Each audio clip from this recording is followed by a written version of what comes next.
Allez-y, donc on commence. Donc on continue donc sur cette première partie du langage SQL. C'est que là nous allons utiliser donc une autre forme ou bien un autre ensemble de, de commandes dans le langage SQL. Donc ce sont les commandes qu'on va utiliser pour la manipulation des données. D'accord? Donc pour la définition de données, donc il y a le create, il y a alter, il y a drop, il y a rename. D'accord? Donc ça existe déjà dans le cours qui est sur la plateforme.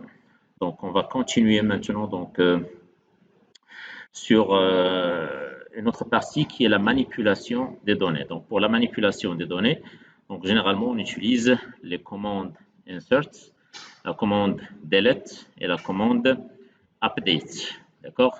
Donc on va voir comment utiliser donc ces commandes-là. Donc la première c'est insert. Comme son nom l'indique, c'est insérer en français. Donc c'est là où on va commencer à remplir la table que nous avons créée. Après avoir créé la table, après avoir déterminé quelles sont les contraintes qui peuvent exister, les types de données, ainsi de suite, maintenant nous devons remplir la table, bien évidemment tout en respectant les contraintes. Si on ne respecte pas les contraintes, donc il y a aussi des types des champs, l'insertion ne va pas avoir lieu. Comme si je déclare une variable de type int et j'affecte une valeur qui est réelle. Ça ne se passe pas. Une valeur avec une virgule. Donc, ça ne se passe pas. La même chose ici, un champ qui est déclaré comme étant une chaîne de caractères, je ne peux pas affecter un numérique ou bien quelque chose d'autre. Voilà, donc la commande qui permet de faire l'insertion, c'est insert. D'accord? La syntaxe, elle a deux formes. D'accord? Mais la forme la plus utilisée, c'est la première. Donc, nous avons insert into. Donc, c'est ça la commande, insérer dans. D'accord? Puis, on précise quelle est la table qu'on veut remplir et quels champs qui sont considérés par le remplissage et aussi les valeurs qu'on doit affecter à chaque champ. Et ceci se dit par values et entre parenthèses, il y a les valeurs. Ici, il faut faire attention, l'ordre que nous donnons pour les valeurs doit respecter l'ordre des champs. D'accord? Qui sont donc, quand on dit champs, c'est-à-dire les attributs, c'est-à-dire les colonnes. Hein, ça, c'est la même chose. Donc, la valeur 1 correspond au champ 1, la valeur 2 correspond au champ 2, et ainsi de suite, jusqu'à ce qu'on termine tous les champs et toutes les valeurs. Donc, ou bien, donc on peut faire une deuxième forme, c'est insert into, le nom de la table, et on fait une requête. Hein. Une requête, on va voir par la suite ce que c'est qu'une requête. Donc une requête, c'est une question qu'on pose pour la base de données, on récupère des données, et ces données-là qui sont récupérées, on les insère dans une autre table. Mais dans un premier lieu, nous allons utiliser la première forme. La deuxième forme, on va l'attaquer dans son moment. Voilà, donc on continue. Donc la remarque qui existe là, c'est ça que je viens de dire, d'accord? Donc c'est que je dois respecter l'ordre des champs en correspondance avec l'ordre des valeurs.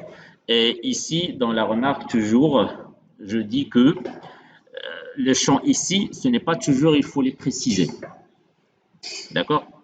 Si je veux remplir toutes les colonnes, c'est-à-dire tous les champs, c'est pas la peine de les préciser ici. Par défaut, lui, il prend les champs qui existent dans la table. Quand je précise ceci, je le précise quand je veux remplir des champs particuliers. D'accord? Par exemple, j'ai 5 champs dans la table et moi, je ne veux remplir que 3.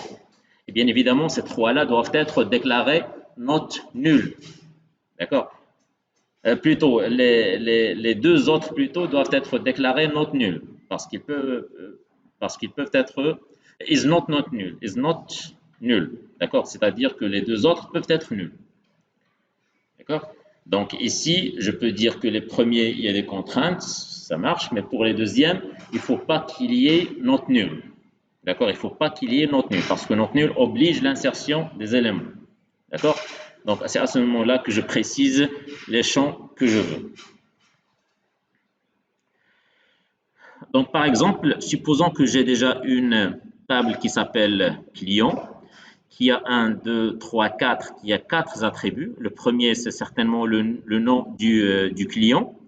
Le deuxième, la première, c'est le code du client. La deuxième, c'est le nom du client. La troisième, c'est l'adresse. Et la quatrième, peut-être, c'est la date de naissance. D'accord? Donc, ici, j'insère tous les champs. Donc, je ne suis pas obligé de mettre après client. Je ne dois pas préciser ici les champs. D'accord? Ce n'est pas obligatoire. D'accord? Comme si je fais comme ça, comme si je fais comme ça. Donc, ça revient à la même chose. C'est juste ici, j'ai ajouté ça, mais c'est inutile. D'accord? Donc, je fais insert into et je fais les valeurs. Donc, je dois respecter les types que j'ai affectés à chaque champ. Voilà, donc là, il y a un exercice, vous allez le faire donc, quand vous allez voir ce document-là sur Internet. Donc, ce document, je crois que je n'ai pas encore postulé sur Internet, je vais le postuler aujourd'hui avec l'explication audio. Donc, ici, pour la modification, modifier une base, donc on utilise la commande update. D'accord? Update, c'est mettre à jour. Il y a des données et je veux les modifier. Donc, c'est une mise à jour. D'accord? Peut-être un client a changé son adresse. Donc, je veux changer l'adresse ancienne par l'adresse nouvelle. Hein, d'accord? Je veux, par exemple, j'ai commis une erreur dans la note, je veux la changer par la note d'un étudiant. Donc, je dois utiliser update et ainsi de suite. Donc, il y a beaucoup d'utilités pour update. Donc, update, c'est une commande qui opère sur une table. Donc, je dois préciser la table. Donc, c'est ça la syntaxe. Donc, je précise la table sur laquelle je veux faire la mise à jour et la commande qui permet de faire la mise à jour, c'est set, d'accord, qui permet de faire la modification. C'est-à-dire, je set champ 1 par la nouvelle valeur, d'accord, champ 2 par nouvelle valeur, champ 3 par la nouvelle valeur. Mais ici, c'est que le champ ici, c'est quoi? C'est une colonne. Donc, il pourrait y avoir plusieurs valeurs. D'accord? Donc, je dois lui dire, voilà la valeur que je veux changer par une condition. Hein? La condition, donc, est exprimée dans where. D'accord?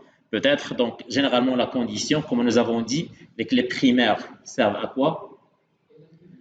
Identifier la table et faire connaître les autres champs. D'accord? Donc, par exemple, je veux changer l'adresse.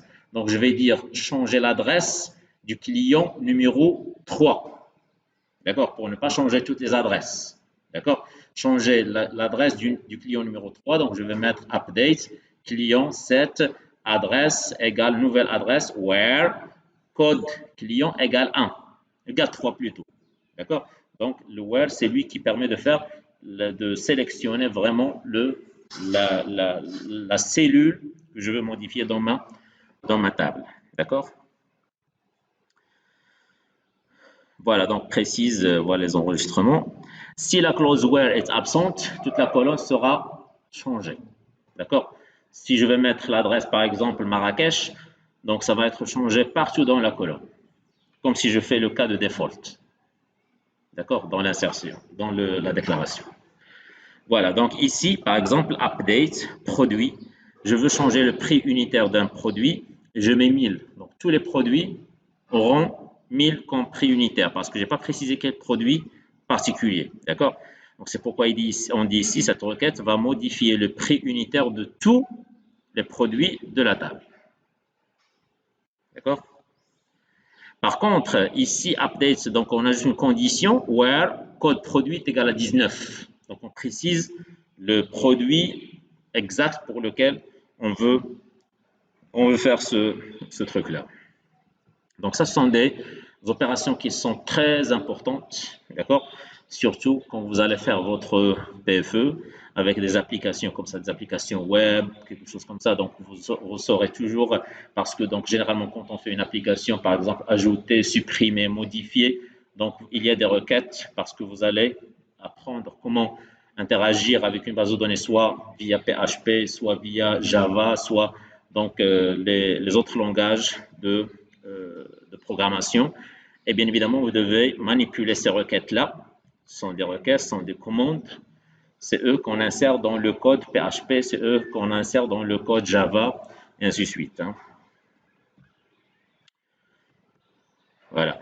Donc ça aussi, c'est un exercice que j'ai mis ici pour pratiquer donc ce truc-là. Vous allez insérer ces lignes. Donc ici, vous allez faire insert into étudiant, values, vous ouvrez la parenthèse 1, Kishloul, Hassan, 17, M, Rabat. Pour les chaînes de caractères, on les met entre apostrophe, donc un seul apostrophe, d'accord? Ici, pour les entiers, on ne les change pas. Voilà, donc vous remplissez, puis il y a ici pour apprendre la modification, update, modifier l'âge de tous les étudiants. Donc ça, vous allez le lire et le pratiquer par la suite. Voilà, donc maintenant, si on veut supprimer, par exemple, une donnée ou bien supprimer une ligne, quand on dit une ligne, on dit aussi enregistrement, hein, d'accord? Quand on dit enregistrement, c'est une ligne, c'est une occurrence, c'est un tuple, c'est un NUplay, donc des synonymes, hein, d'accord? Ils disent la même chose. On dit enregistrement, on dit occurrence, on dit ligne, on dit tuple, on dit NUplay. Donc, pour supprimer les enregistrements d'une table, on utilise la commande delete. Donc, la syntaxe est la suivante, delete from nom de la table, where, et on dit la condition.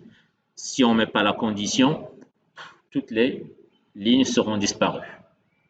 D'accord? Comme si je viens de créer la table. Hein? D'accord?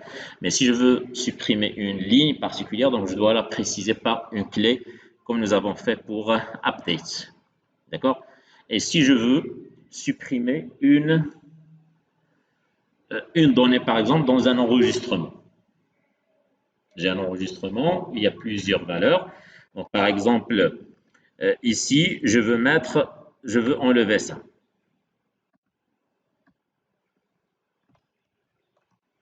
Donc, je veux l'avoir comme ça. Donc, ici, je ne vais pas utiliser delete, c'est normal. Donc, ici, je vais utiliser update. D'accord? Et je vais mettre set, prénom est égal nul, mais à condition que prénom ne soit pas déclaré comme is not nul. D'accord? Parfois, comme vous pouvez le remarquer dans le TP1, tous les enregistrements doivent être, plutôt toutes les colonnes, dans un exercice, toutes les colonnes doivent être saisies sauf tel, je crois, donc sauf tel, je ne me rappelle pas de quel, je crois, il y a la première question dans le troisième exercice, là où il y a couleur.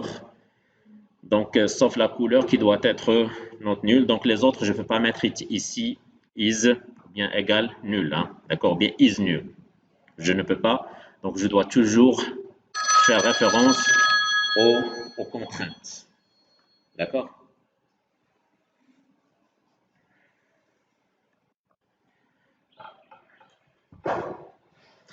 Voilà, donc on ne peut pas supprimer une donnée d'un champ précis, mais on supprime toute la ligne. Hein, d'accord? Avec delete. Et si on veut supprimer ça, donc on peut le faire de cette manière que je viens de dire. Si la clause where est absente, tous les enregistrements de la table seront supprimés, donc comme si la table est tout entièrement vide. La commande delete ne supprime pas la table, elle ne supprime que les enregistrements. Pour supprimer la table, c'est drop. Hein, d'accord? Voilà, donc ça, ce sont des exemples. Donc, delete from produit ou delete étoile. C'est la même chose. Delete étoile, c'est-à-dire supprimer le tout. Toujours étoile, ça référence le tout. D'accord?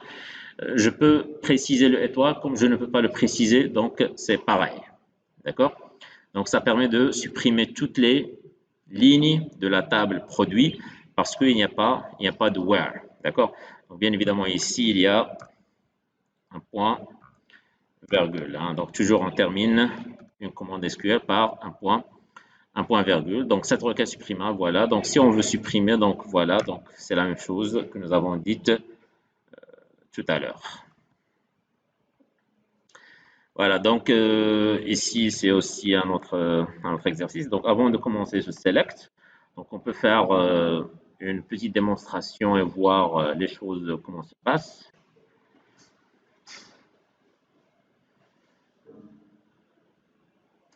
J'aurais dû le lancer depuis tout à l'heure, mais parce que ça prend un peu de temps. J'ai quelques problèmes ici, voilà. Donc j'accède ici. Je fais ça, donc je vais accéder à un espace qui existe déjà, donc qui est déjà créé. Donc, je vais m'inscrire. Donc, voilà. Donc, normalement, l'interface graphique, on la manipule comme ça. Donc, j'espère que vous pouvez travailler aussi sur la même chose. Donc, par exemple, je peux faire donc create table. Donc, ici, étudiant. J'espère que j'ai supprimé étudiant.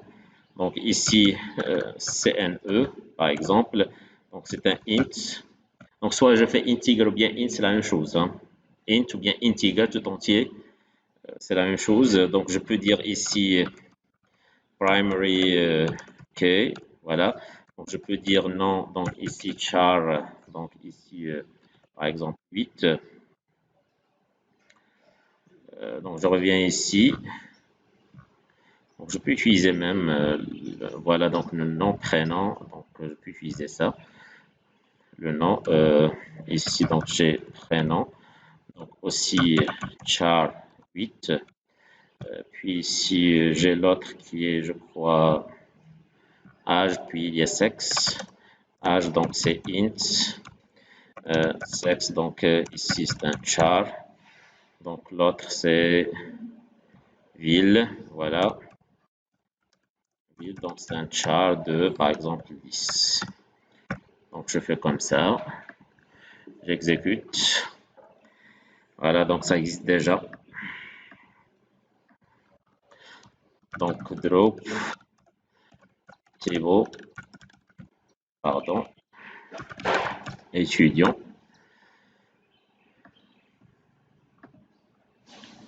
Voilà. Voilà, donc la table est créée. Donc ici pour l'insertion, nous avons dit tout à l'heure, donc insert into étudiant. Donc ici, je vais insérer directement. Donc je peux prendre quelques exemples ici. Donc un, peu importe. Hein. Donc un, donc ici AAA. Donc ici, donc voilà. Donc l'âge, donc c'est 20. Je vais prendre ici plutôt M, puis l'autre c'est par exemple Marrakech. Hein. Voilà, donc je peux faire donc ici values, il manque values. Vous ne faites pas attention avec moi. Hein. Voilà, donc one row inserted. Voilà, donc ici je peux faire la même chose pour deux autres. Donc je dois changer ici par 2. Je dois changer ici par 3. Je peux changer ici par F. Aussi, donc peu importe ça, c'est même si je laisse la même chose, donc ce n'est pas faux parce que ce n'est pas une primary key.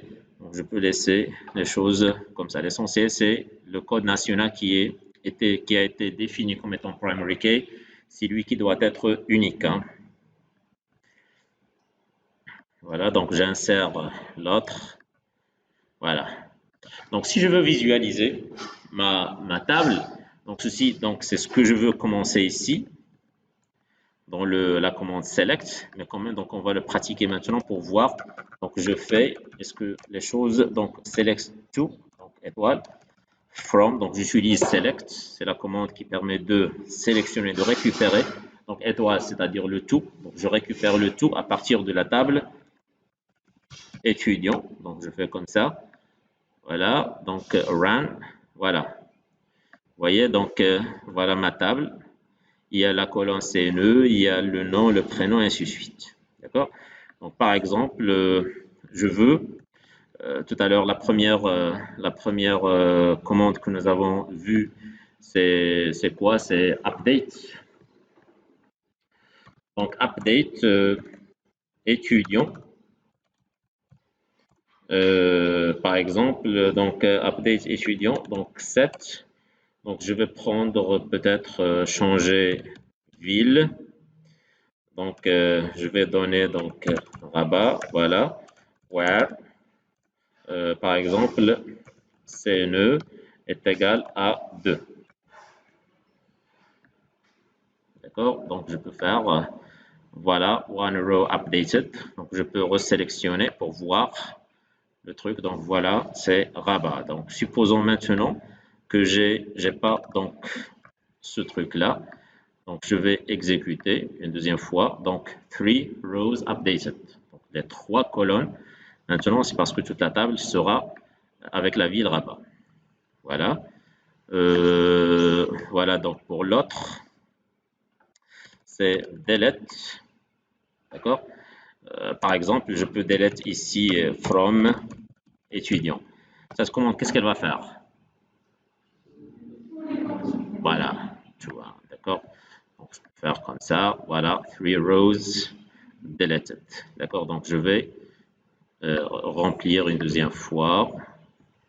Ce n'est pas un problème. Voilà. Donc, maintenant, donc ici, j'ai le delete. Voilà. Donc, ici, pour appliquer le delete, pour voir si vous avez suivi ou non, donc, qu'est-ce qu'on écrit? Je veux supprimer un enregistrement. Non. Qu'est-ce que je dois ajouter? Voilà. Donc, where, par exemple, CNE égale à 1. Voilà, one row deleted. Voilà, donc ici, on va faire comme ça. Par exemple, tout à l'heure, j'ai dit, donc, par exemple, update set, par exemple, ville. Il y a donc, on va essayer donc ce truc de nul, where, ville, pardon, where CNE est égal à 1. Non, 1, ça n'existe plus. Je vais mettre 2. Donc parfois ça marche pas, donc on doit faire is nul. Mais donc ça marche. Voilà, donc select. Donc on va voir ici. Voilà. D'accord, ce que j'ai dit tout à l'heure pour pouvoir supprimer le contenu d'une cellule. Donc on le fait de cette manière. D'accord? Il y a des questions sur cette première partie. Voilà. Donc maintenant, après avoir, pour consulter l'état de votre table, ou bien de toutes les tables, ça dépend, donc vous utilisez select étoile from le nom de la table. D'accord? Donc c'est ça ce que nous allons faire ici. Donc c'est donc interroger une base. Donc on l'utilise avec la commande select. D'accord? Donc la plus utilisée de SQL, elle permet de récupérer des données des tables, c'est-à-dire ça dépend des données. Si je veux préciser uniquement 2, 3 lignes, ça dépend. Si je veux le tout, c'est possible aussi, et ainsi de suite. Donc toujours quand il y a un filtre, vous devez utiliser le where. D'accord? Donc la syntaxe réduite, donc c'est ça. Donc s'il n'y a pas de condition, c'est-à-dire toutes les lignes, d'accord? Mais je peux préciser des colonnes. D'accord? Par exemple, ici, je veux afficher le code national de et la colonne le nom. D'accord? C'est après le select que je dois mettre ce truc. Ici, je mets le étoile, c'est parce que je veux afficher toutes les colonnes. Et je ne mets pas de where parce que je veux afficher toutes les lignes. Donc le where, c'est une condition sur les lignes. Et si je veux faire un filtrage sur les colonnes, donc je l'exprime dans le select. D'accord? Donc c'est pourquoi ici nous avons ce truc-là. Donc la syntaxe réduite, c'est-à-dire il n'y a pas vraiment de conditions sur les lignes, mais il y a des conditions sur les colonnes. Donc on précise select, donc champ 1, virgule, champ 2, virgule, ainsi de suite, from, le nom de la table. D'accord? Les mots-clés, c'est select et from. D'accord? Ce qui change, donc ici vous devez changer, vous devez préciser la table en question et vous devez préciser les champs désirés. D'accord? Voilà, donc les champs sont retournés dans l'ordre. Donc ça va afficher champ 1, puis champ 2, puis ce truc-là. D'accord? Donc on peut le faire ici. Donc select, par exemple, CNE, virgule, par exemple, le nom. Pardon, donc ici je mets pas de virgule, donc je peux faire Donc comme ça va afficher les deux colonnes. Voilà. Mais la syntaxe générale est la suivante. D'accord? La syntaxe générale, donc nous avons le select, nous avons la liste des colonnes, et parfois on ajoute distinct ou bien unique. D'accord? Unique, c'est spécifique pour Oracle, mais distinct, donc ça existe dans MySQL, ça existe dans SQL Server, dans d'autres systèmes de gestion de bases de données autres qu'Oracle. Donc on utilise distinct, mais Oracle utilise les deux. D'accord? Unique, donc c'est-à-dire il y a une distinction. D'accord? Par exemple, tout à l'heure, nous avons fait ici Marrakech, Marrakech, Marrakech. Supposons, je veux sélectionner la ville à partir de la table étudiant.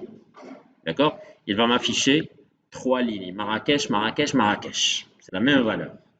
Mais puisque c'est la même valeur, je veux l'afficher une seule fois. Donc, c'est ça l'utilité de ce unique ou bien de ce distinct. C'est-à-dire, on affiche les valeurs distinctes uniquement. Hein? Donc, toutes les valeurs qui sont répétées, on les affiche une seule fois. D'accord? From, le nom de la table, on peut interroger plusieurs tables. Ce n'est pas forcément une seule table. Ça, on va le faire dans le chapitre sur les jointures. D'accord? Quand on fait lier plusieurs tables. Donc, s'il y a plusieurs tables, donc on les sépare par des virgules, comme vous le voyez. Ça, je l'ai dit dans les cours précédents, c'est que tout ce que je mets entre crochets, c'est optionnel. C'est-à-dire, il peut exister comme il ne peut pas exister. C'est pourquoi ce distinct et unique, ce n'est pas toujours, il faut les mettre. D'accord? Ça peut exister comme ça ne peut pas exister. La même chose ici, il pourrait y avoir 2, 3, 4 tables quand on peut avoir juste une seule table. Le where, ce n'est pas obligatoire. La preuve, c'est celle-ci. Hein. Nous avons fait un select, il n'y a pas de where et ça a marché. Group by, donc on va voir having aussi. Donc tout ceci, c'est pas tout ce que vous voyez ici en bleu, c'est optionnel. D'accord? Ça existe, ça dépend de ce que vous voulez récupérer à partir de votre base de données. Donc l'explication de ces trucs-là, donc distinct, on vient de le dire, where, donc ça permet d'exprimer la condition, faire un filtrage sur les lignes. Group by, ça permet de faire un regroupement, surtout quand on va faire les fonctions d'agrégation. Par exemple, si on veut voir combien, par exemple, nous avons une table qui est étudiant, nous avons une table qui est filière, et étudiant est inscrit dans une filière, et on veut savoir pour chaque filière combien d'étudiants sont inscrits. Par exemple, SMI, combien d'étudiants, SMA, combien d'étudiants, SMP, combien d'étudiants. Donc, il y a des fonctions d'agrégation, par exemple, qui permettent de compter. Par exemple, compte, c'est avec ces fonctions-là que nous utilisons le group by, c'est-à-dire on veut regrouper le nombre d'étudiants par filière. On veut regrouper le nombre de produits par client, et ainsi de suite. Donc, vous allez voir ce truc par la suite. Donc, on va le détailler encore quand ça va venir. Having, c'est une condition qui dépend du group by. D'accord? Par exemple, on veut voir quelles sont les filières qui ont un nombre d'étudiants supérieur à 100. D'accord? On doit compter les étudiants par filière, donc on va utiliser group by, puis on va filtrer ce group by, on va garder que celles qui ont le nombre supérieur à 100. Donc ça, c'est une condition qu'on utilise, having, c'est comme le where, mais having, ça dépend du group by. Having, c'est pour le select. Where, c'est pour le select. Ici, on peut voir qu'on peut faire l'union de deux tables, sélectionner un nombre d'éléments ici, sélectionner des éléments là, et on veut construire une nouvelle table qui permet de faire l'union, ou bien une nouvelle table qui permet de faire l'intersection, une nouvelle table qui permet de faire la différence. D'accord? C'est pourquoi ici, on doit faire suivre par une sous-requête. D'accord? Une sous-requête. Une requête d'une manière générale, c'est quoi? C'est un select from. D'accord? Quand vous entendez requête en SQL, il y a un select et un from. Requête, c'est une question. D'accord? D'ailleurs, SQL, c'est Structured Query Language. C'est un langage de requête, d'interrogation.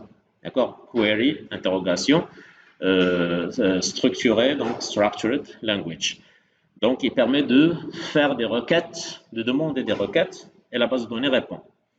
Donc, ici, quand vous voyez requête, c'est qu'il y a un select et un autre from. Donc, si vous allez faire union, intersect ou bien minus ou bien union all, c'est-à-dire faire l'union de toutes les tables ou bien tous les enregistrements aussi. Donc, il doit y avoir une autre requête select parce qu'il y a le premier select, il va être en union avec le deuxième select. Et là, il y a des conditions. On va les voir par la suite. La première condition, c'est que les deux tables doivent avoir les mêmes noms d'attributs. C'est normal, vous l'avez fait dans les mathématiques, on ne peut pas faire. Donc, pour faire l'intersection, ou bien l'union, ou bien la différence entre, ou bien la division même entre deux ensembles, ils doivent avoir le même domaine de définition. D'accord? On ne peut pas faire l'intersection des chiffres avec des voitures. Ce n'est pas possible. Je peux avoir un ensemble où il y a 1, 2, 3 et l'intersection avec un ensemble 2, 3, 4. Donc l'intersection, c'est 2, 3. D'accord? Donc les deux ensembles doivent avoir le même type d'éléments, donc le même domaine de définition. Ici, les tables doivent avoir les mêmes colonnes parce que l'intersection se fait là.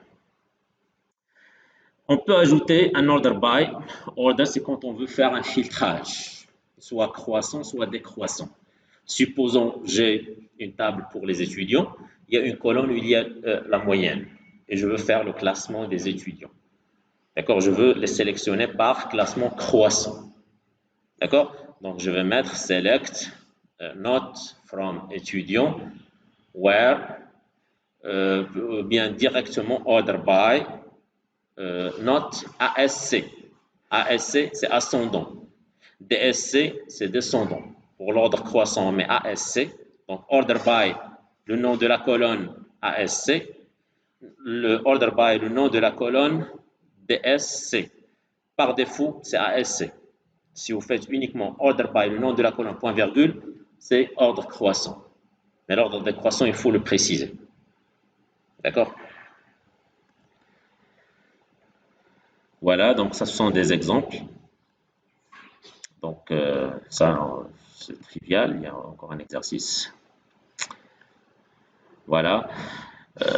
Donc, ici, on va un peu parler dans la condition, hein, la condition du where. Donc, si vous avez des questions, arrêtez-moi. Hein, d'accord? Donc, j'avance. Je suppose que vous comprenez, donc, puisque vous ne posez pas de questions. Donc, ici, la condition peut être formée en utilisant les opérateurs de condition. Les opérateurs de condition, c'est-à-dire quoi? Supérieur, inférieur, supérieur strictement, inférieur strictement, différent, égal.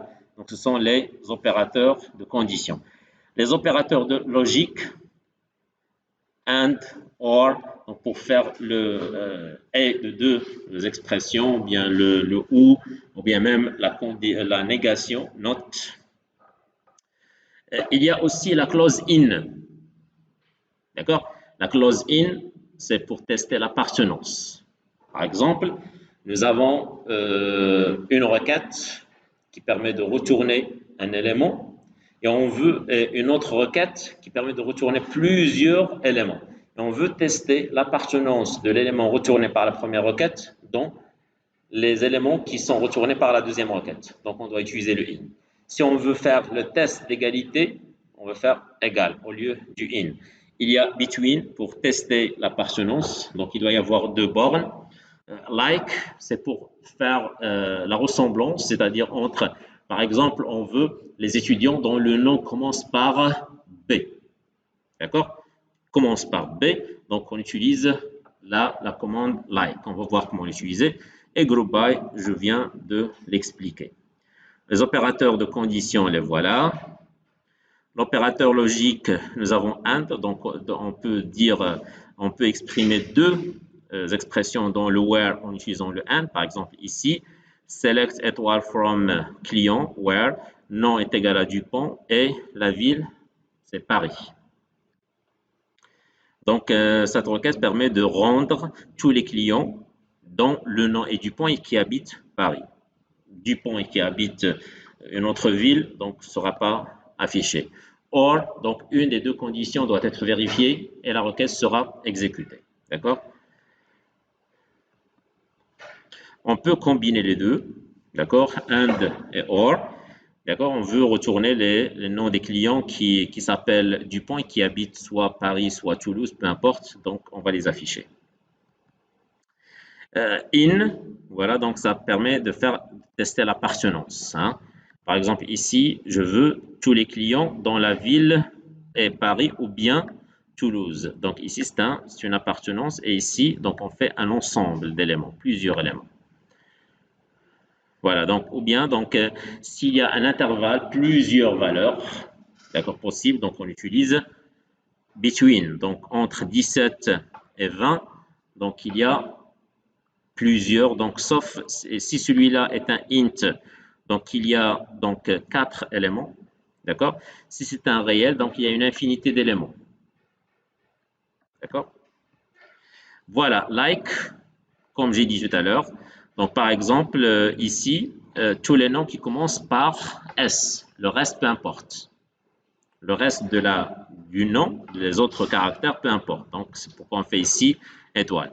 Donc like, elle permet de faire des recherches approximatives sur le contenu d'un champ, par exemple ici le champ c'est nom, en utilisant des critères joker. Il y a ici le étoile, il y a point d'interrogation, il y a ici le pourcentage. Voilà.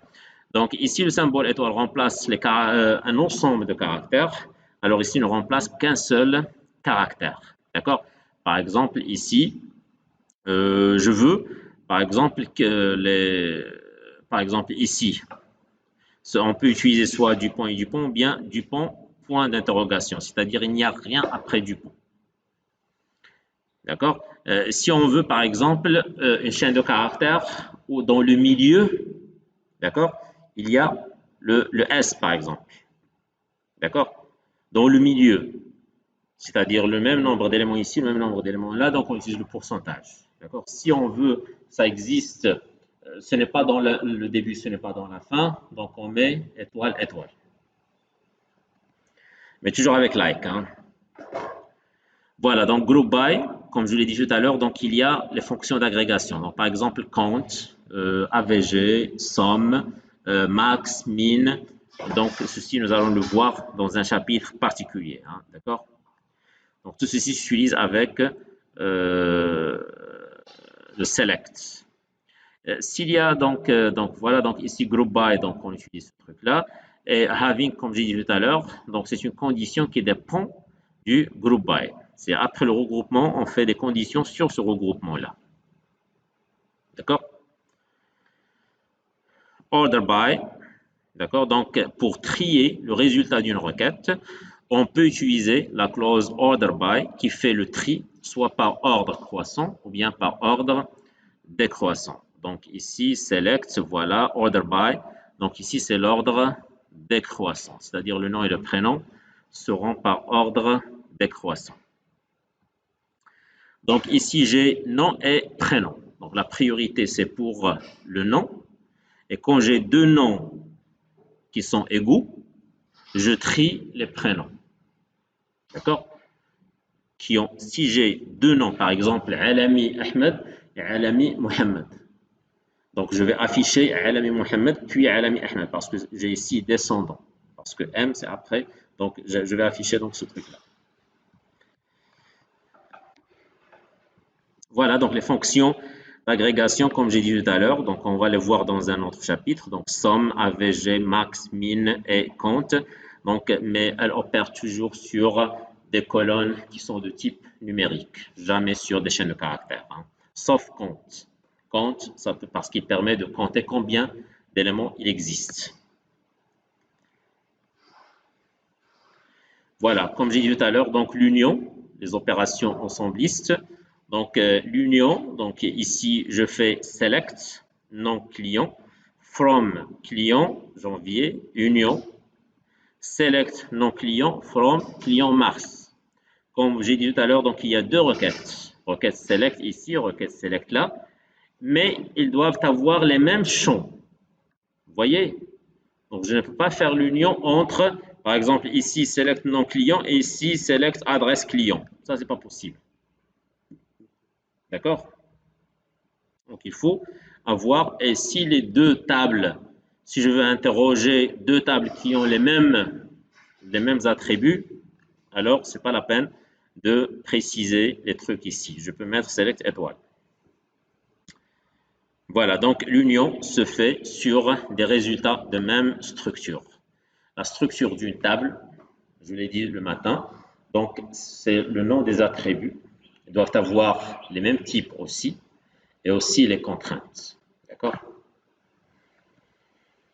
Et la même chose pour la différence. Donc le signe, c'est comme ça. D'accord? Pour faire, par exemple, différence entre, par exemple, je veux les étudiants qui sont inscrits dans SMI et ne sont pas inscrits dans SMA. Supposons qu'un étudiant il a la possibilité de s'inscrire dans deux filières. Il y a des étudiants qui sont inscrits là et là.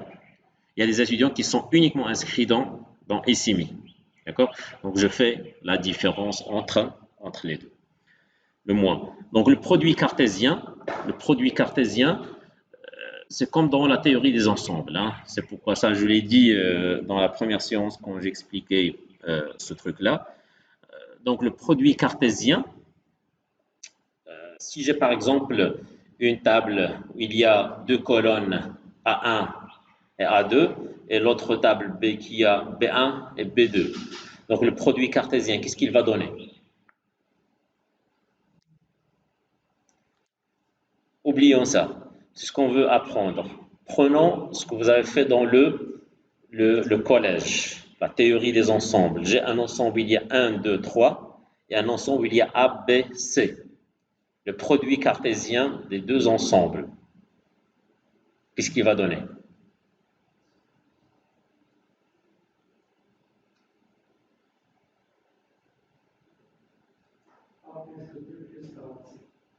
Non?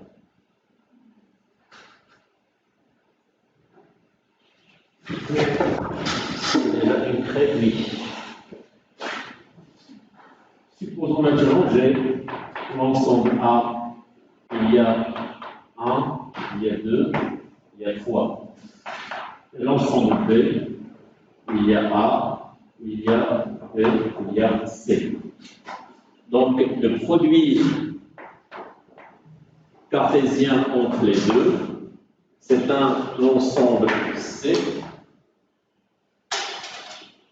Il y a un A, un B, un C, 2A, 2B, 2C,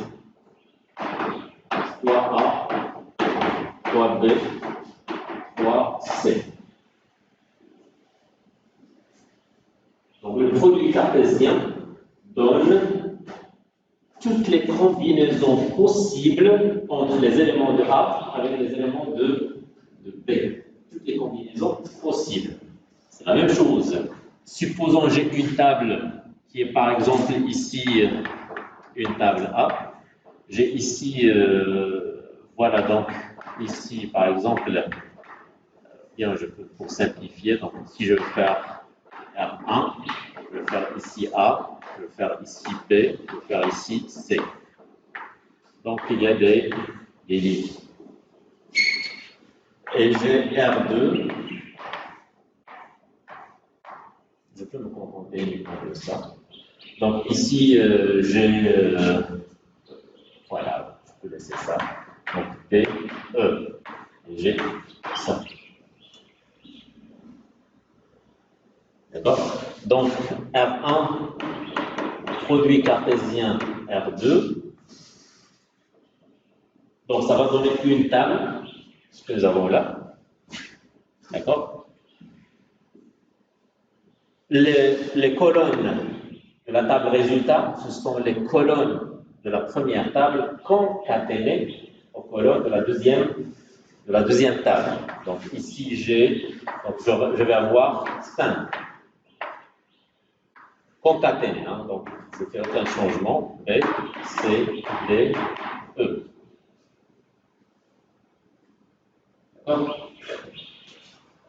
Donc ici, mais les lignes c'est ça. C'est-à-dire toutes les combinaisons. Supposons ici, j'ai ici 1, 2, 3, 4, 5, 6, 7, 8, 9. 0, 1, 1, 0. Donc je vais voir ici combien de lignes 1, 2, 3, 4, donc j'aurai 6 lignes. D'accord? Donc, la première ligne, c'est 1, 2, 3, 0, 1. 1, 2, 3, 1, 0. Et je fais la même chose pour 4, 5. 6, 4, 5, 6. Je peux faire la même chose, donc 7, 7, 8, 8. Donc ici 9 et ici 9. Et bien évidemment, j'aurai ici 1, 1, 0, 0, 1, 1, 0. Ici, il n'y a pas de condition sur les tables. Ils peuvent avoir des structures différentes. A, B, C, et ici D, E. Ce n'est pas obligatoirement, il doit y avoir des B, C, D, A, B, C ou quelque chose comme ça. Par contre,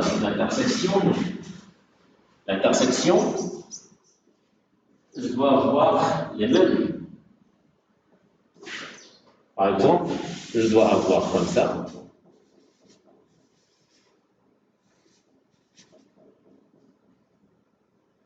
Je dois avoir ici A et ici B. Et ici, par exemple, 7, 8. D'accord? La première chose que je dois vérifier, c'est que est-ce qu'ils ont les mêmes noms d'attributs dans le select. Puis, lui, donc, il va calculer, donc il va retourner 7, 8. Donc, ça va donner en résultat uniquement ceci. Et pour l'union, ça va donner donc toutes ces lignes-là avec donc 7, 8, 1, 0, 1, 2, 4, 5, 7, 8. La différence, R1 moins R2, hein? C'est non. Très bien. 1, 2, 4, 5. R1 moins R2, c'est-à-dire tous les éléments qui existent dans R1 n'existent pas dans R2. Donc, je n'ajoute pas les autres éléments, c'est-à-dire je ne fais pas la différence. Voilà, je ne fais pas le reste, le contraire de l'intersection. D'accord? Donc, ce que vous dites, c'est comme si je fais la négation de R1 inter R2. La négation, donc, tout ce qui n'entre pas dans l'intersection. D'accord? Par contre, ici, je vais récupérer uniquement les éléments qui sont dans R1, qui ne sont pas dans R2. Et si je vais faire R2 moins R1, j'aurai 1, 0. Uniquement. Donc, là où je vais utiliser, donc, le commande, c'est union. Et donc, c'est intersect. Alors, c'est des questions sur ceci?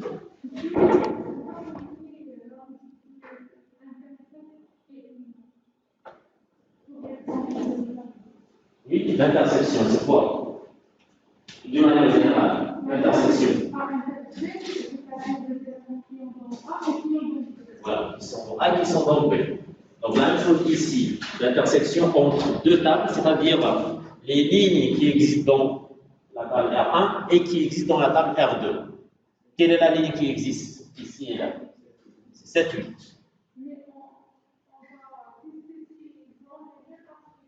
Oui, c'est une condition. On ne veut pas faire l'intersection si j'ai par exemple ici B. Ça c'est impossible. Donc il va retourner une erreur. Oracle va retourner une erreur pour dire que les deux tables n'ont pas la même structure. La première des choses à vérifier, c'est qu'il faut qu'ils ont les mêmes attributs. Je dois avoir ici AB, je dois avoir ici AB, ce que je mets dans le select. Je fais select, par exemple A, virgule B, from R1, intersect, select A, virgule B, from R2. Je peux ajouter les conditions. Les conditions entrent ici. Je ne touche pas, le where ne touche pas dans les attributs. Je ne peux pas faire select A from R1, intersect, select A, virgule B from R2. Ça aussi, je ne peux pas le faire. D'accord? Les deux tables doivent avoir les mêmes les mêmes attributs. Et bien évidemment, pour l'intersection, ce sont les lignes qui existent là et qui existent là. Pour l'union, c'est toutes les lignes de R1 avec les lignes de R2. D'autres questions?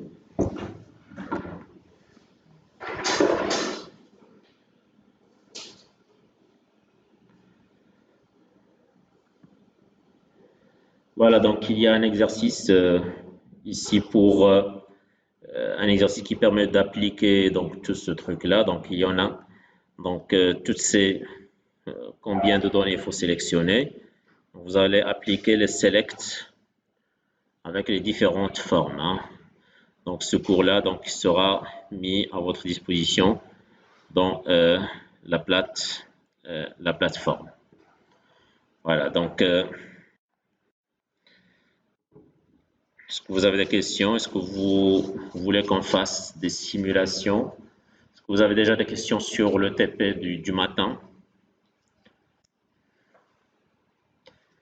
Donc le cours prochain, donc ça sera les fonctions d'agrégation et les jointures, d'accord? Donc je ne vais pas le faire maintenant. Donc ça c'est une occasion. Si vous avez des trucs dans vos ordinateurs, vous pouvez donc me le demander maintenant.